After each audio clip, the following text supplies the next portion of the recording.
Well, welcome back. Our guest today, a woman in Laurel County, rehabilitates sick or injured wildlife and then releases them when they're better. I want to welcome in Tonya Poindexter. Thanks so much for being here today. Thank you for having me. And our special guest, Kewpie. So we're going to talk about Kewpie's story because it's pretty incredible in just a moment. But first, for folks that may not be aware of your nonprofit, tell us a little bit more about what it is that you do.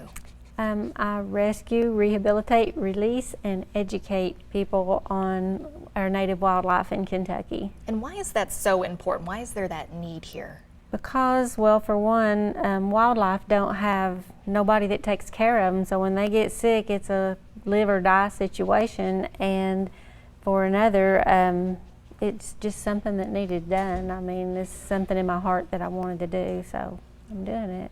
Well, let's get to Kewpie. Very popular in the community. Let's hear more about his backstory and how he came to be here in your care. A lady in Lexington, right here in Lexington, had called me because she called other local wildlife rehabilitators around Lexington, and nobody could take him in, and he fit in the size of my palm. But she called me and asked me if I could come help her because a cat had attacked him when he was a little baby, and he had climbed up a tree, and she rescued him from the cat. And I got him, and he had lacerations around his neck and was infested with fleas. And I got him, and as he started getting older, we realized that there was some chromosome issues with him, which causes his unique look.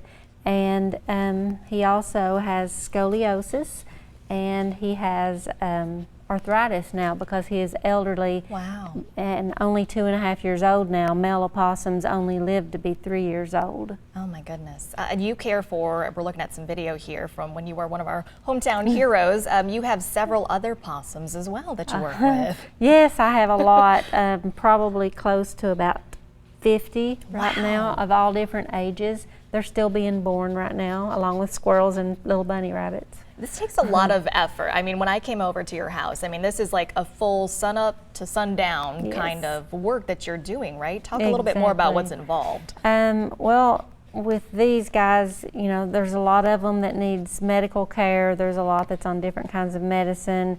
There's a lot that's been injured, so I have to take care of them. And there's feedings that you have to do depending on how old they are at different times. And there's a lot of cleaning. Yes. And yeah, I do everything. I rehabilitate everything except birds.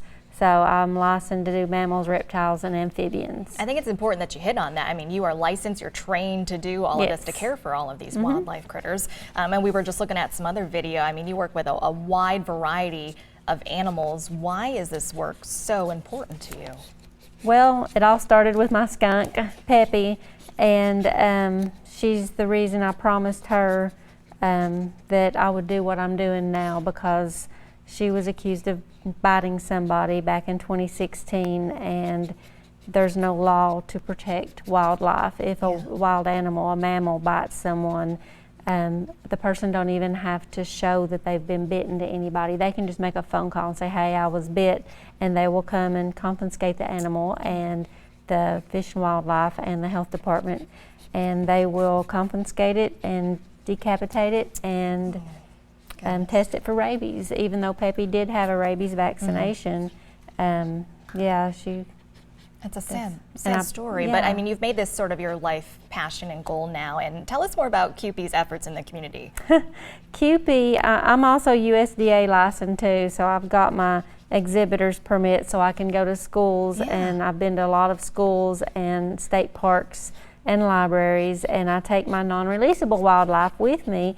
And Kewpie is one of the favorites. He is the favorite of everyone that comes to my shows and stuff, my presentations, not shows. You can see why. And he's a special boy, and everybody learns a whole lot of myths that's not true about opossums and other animals that I have. So it's really educational, and I like showing the children, because at schools and stuff, the kids are growed up around in Eastern Kentucky like I was, and it's not because they just didn't know the facts back our grandparents and our parents and stuff. And now that facts are known about these wild animals, it's the kids are going home telling their parents, and like opossums are our only native marsupial. And it would be just like if you've seen a kangaroo or a koala bear or a sugar glider laying on the road hit.